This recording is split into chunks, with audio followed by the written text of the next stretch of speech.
El argumento de Rock and Roll nace un poco de varias cosas en realidad. Nace una idea de hacer una película que tocara esos ritos iniciales con tus amigos, ¿no? Las primeras escapadas a lugares donde no te dejan ir, los primeros tragos, la primera chica que te gusta y que obviamente no te da como mucha bola. Pero también se mezcló con descubrir la punta como espacio, que en realidad te saca nomás. Y es un poco tonto porque ahí he hecho la película y todo, pero no la conocía.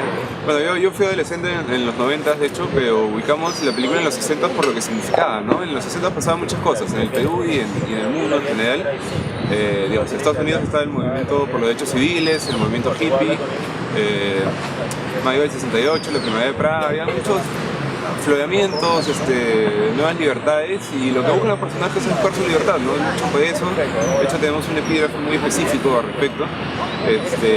Y también entendíamos el 68 en el Perú como los últimos meses de democracia en este país, ¿no? El 3 de octubre es el golpe, entonces es el último verano de democracia en el Perú por mucho tiempo. De ahí es como volverse adultos un poco de golpe, ¿no? Investigamos mucho, fue como un año de buscar cómo era la vida en los 60, ¿no? Comenzando por cómo era políticamente y socialmente el Perú, ¿no? No el 68 específicamente, sino desde fines de los 50 hasta inicios de los 70 para entender un poco todo el proceso, ¿no? Desde Prado, Pérez Godoy, etcétera, de todos los presidentes que hubieron hasta posterior al golpe de Velasco, ¿no? Y de hecho muchos de los chistes en Rock and Roll se construyen en base a lo que sucedió en el Perú o va a suceder pronto, ¿no? No es algo que manejan los protagonistas, que son adolescentes necesariamente, pero son cosas que escuchan por ahí y que el espectador que más o menos ubica esos temas quizás le encuentre mayor sentido, ¿no? Que lo que estos adolescentes simplemente repiten porque escuchan por ahí, ¿no? Creo que sí está el espíritu de los 60 un poco regado en cada personaje, tiene un rollo político quizás. ¿No? Si Bea tiene como este rollo bien de los derechos civiles y la igualdad y no sé qué. Hay otros con ideologías. Bueno, Pablo es un marxista, dice que es un maoísta, pero en verdad no sabe bien qué significa el término, ¿no? Simplemente lo dice, pero digamos, hay como pinceladas de las distintas ondas políticas que había. La mamá quizás es un poco demócrata cristiana, el papá quizás es un poco protofascista. Digamos, quizás cuando apareció la primera idea de la película y más o menos cuál era la onda que debía tener, digamos, de adolescentes, una comedia romántica, etc. Quizás no estaba definida la década, pero sí antes de escribir la primera versión del guión, ¿no? Porque sí investigamos mucho sobre los 60 antes de ponernos a escribir o de escaletear, ¿no? Me gustaban las películas que había visto sobre los 60,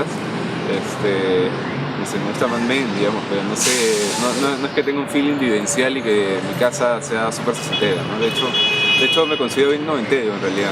En todo caso los 60 me permitía un poco jugar un poco más, ¿no? Porque al no conocerla, de alguna manera tienes lo que investigaste sobre cómo eran los 60, pero también lo que tú has aprendido viendo películas sobre los 60, ¿no? Entonces nos permitía jugar mucho más, ¿no? Tener esa libertad también, como tienen los personajes, ¿no? Por ejemplo, hay algunas escenas o algunos personajes que están bien ceñidos a cómo era la vida en los 60 en el Perú propiamente, y otros que tienen como más libertad para poder pegarse más a esas imágenes quizás un poco más cliché que hemos visto de los 60, ¿no? Justamente la idea es un poco presentar también ese contraste, ¿no? Igual teníamos como esa libertad para poder llegar al punto medio, ¿no? Por ejemplo, la fuente de soda es una fuente de soda bien American Graffiti, ¿no? O bien, bueno, Arnold de Días Felices, pero que es un poco anterior, que son referentes gringos más que peruanos, ¿no? Pero igual era como divertido porque son de alguna manera el imaginario de los 60 que todos tenemos, al menos todos los jóvenes que no hemos vivido esa época, claro, ¿no? Entonces ya un poco a sabiendas rompíamos con el molde exactamente cómo eran los 60 en Lima, porque es también un homenaje al cine, ¿no? Y el cine que hemos visto sobre los 60. Hicimos un casting muy largo, de hecho hubieron como dos procesos en dos años distintos para el casting de los actores. El primer casting salió Sergio Vinovic y Marinanda Shem. Hicimos un segundo casting el siguiente año donde fue abierto y leyeron casi todos los actores de esa generación, creo, y muchísima gente lo hizo súper bien, pero nos encontramos con Jesús y con Manuel, que tenían algo que le dan al personaje que algo que yo no había calculado quizás y que me sorprendió mucho y que le da mucho brillo a lo que hacían, ¿no? Entonces ellos terminaron entrando al equipo en ese segundo proceso de casting, ¿no? De hecho el personaje de Manuel Golf, en el guión era un gordito, originalmente, y mucho del humor entre ellos se construyó porque era el gordito del grupo, ¿no? Quizás en el guión yo era un poco Manolo y un poco Guigui, Digo que ya no lo soy porque creo que en el guión Manuel no era tan pavo como terminó siendo. Pero porque Sergio lo hace de manera entrañable, creo, y es muy tierno su personaje, ¿no? Bueno, siempre la parte del financiamiento es la más pesada, ¿no? Porque para poder grabar una película en el Perú necesitas un presupuesto significativo, ¿no? Digamos, $200.000, por decirte, 250.000, siendo una película de bajo presupuesto, ¿no? Y por más que esté una película de época, la trabajamos con una película de bajo presupuesto, ¿no? Entonces creo que la gente de arte y ambientación, vestuario, hizo maravillas, en verdad, para reconstruir los 60s con el mínimo presupuesto que teníamos, ¿no? Y las bandas nos apoyaban desde el principio porque tenían harta onda con poner su música en una película que, digamos, 45 años después de haber compuesto estas canciones, ¿no? Entonces, para ellos era tan lindo como para nosotros poder contar con su música. Pero ellos tenían los derechos de autor y la ejecución normalmente, pero los fonográficos pertenecían a alguna disquera que había funcionado en los 60 y había quebrado en algún momento de la vida y había vendido su catálogo a X país y nadie sabía bien dónde estaban, ¿no? Porque los músicos eran chicos que eran adolescentes en los 60, tocaron rock and roll en un par de discos y después se fueron a estudiar, ¿no? Fue una búsqueda de parte del equipo de producción, y felizmente pudimos contar al final con las bandas más emblemáticas, ¿no? Como los Psycho, los Doors, Traffic Sound, los Pepper Smelter, que es una banda de Gerardo Manuel, los Black Sugar.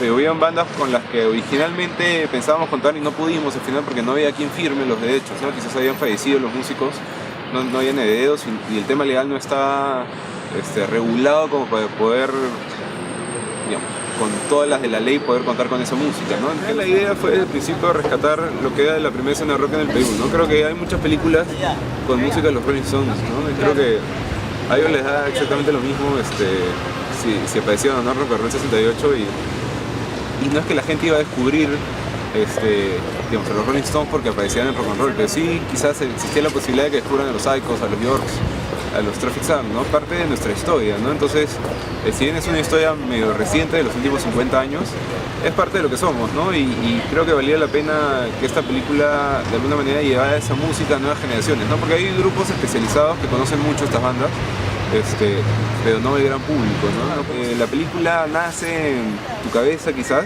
pero por muy poco tiempo estudia, ¿no? Después se vuelve muchísima gente que aporta en ella, tanto los actores como el equipo de realización, de producción, que complementan esta idea original, ¿no? Y la hacen suya y la hacen mucho más paja de lo que habías imaginado, ¿no? Así que eso es como bonito. La primera semana, lo que he leído, por ahí hemos cerrado un poco menos de unas 40.000 personas, creo. Que para una película peruana, digamos, fuera de los fenómenos como a su madre, está muy bien. Así que estamos entrando a la segunda semana. Y lindo, creo que la respuesta del público ha sido bacán esta primera semana. Vamos a ver si el boca a boca nos ayuda, ¿no? Las películas peruanas en general dependen mucho del boca a boca, ¿no? No tenemos presupuesto como, no sé, Thor, que entra este jueves para tener vallas en todos lados. Pero nada, dependemos un poco de la buena onda de la gente, que comparta el tráiler en Facebook y esas cosas y poco a poco, ¿no? Hola, ¿qué tal? Soy Gonzalo Benavente Seco, director de la película Rock and Roll 68 y invito a toda la gente de Cinematosis a que vaya al cine, creo que se van a divertir mucho. Es una comedia romántica muy musical y con mucho rock and roll, así que están invitados, gracias.